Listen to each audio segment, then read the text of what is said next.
Hi, this is Brandon Smalley from thirstgym.com. Today we're talking about an exercise called the Blackburn. This is a great upper back, shoulder, prehab exercise you can put in your training programs to help work on improving the control of your scapula, get some extra corrective work in. It's a way to benefit with some of your downtime with some of your athletes if you happen to superset this with some of your bigger exercises. And it's also great for youth athletes because it's pretty much a bodyweight exercise. It's very similar to a Serrano press, and then we're going to reach overhead, and we're also going to try to really reach while we keep our hands off the floor, and we're going to stay in that good straight line of basically a press. And as we reach, we want to really make sure that we're going good and slow and deliberate for this exercise. I can't stress this enough that this isn't really an exercise about weight. I could really care less how much weight someone uses. I would much rather see good, slow intent and make sure the quality of the exercise looks good.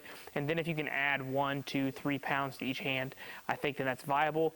But I also don't think it's needed.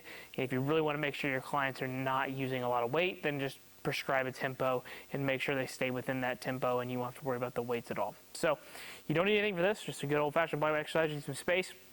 We're going to lay face down on the turf, and we're basically going to act like we're going to press overhead. We're going to keep our hands off the turf or the floor at all times, and then up and down as one rep. So be down on the turf here, head supported on the ground, hands are by my ears. I want to make sure that my shoulder blades are pulled back, and then as they're pulled back here, then I want to reach slowly out in front of me, and then come back. Slow out in front, and then back. So what you usually see is kids are going to do this, which doesn't really do anything. So I would just prescribe them to go a lot slower, take their time, 3-second reach, 3 seconds back. You can also go out further if you want, just like that. Very simple exercise. Don't overcomplicate it. Something like that for me isn't too bad. I'd probably want a 1 or 2 pound weight to be able to maximize my time out of it. But I really like this as like a filler exercise, just a way to kind of keep kids or clients moving. We get some benefit from it on the backside. And I would definitely make sure that your clients have really bad shoulder mobility. They maybe look into this exercise as long as they can get overhead. Maybe their mobility isn't good, but there's no pain associated. Obviously, somebody that has pain, you would probably want to avoid this exercise if it comes into getting overhead.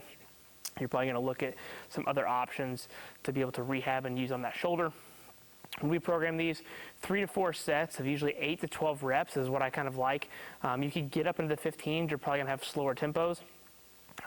I personally prefer to coach this with 2 to 3 second reaches in 2 to 3 seconds. Bringing the hands back, retracting and bringing that arm back towards the body. Use that however you wish. Especially if you're like me and you work with youth athletes, slowing things down in most cases than not is what needs to be done rather than loading it up. And this is one of those exercises where I can care less about the weight, and we're just going to try to work on good focus intent that we keep the hands off the ground, and most kids find it as a good, enjoyable game as well as doing the exercise as a whole. So if you have any questions, feel free in the comment section. Thanks. Have a great day.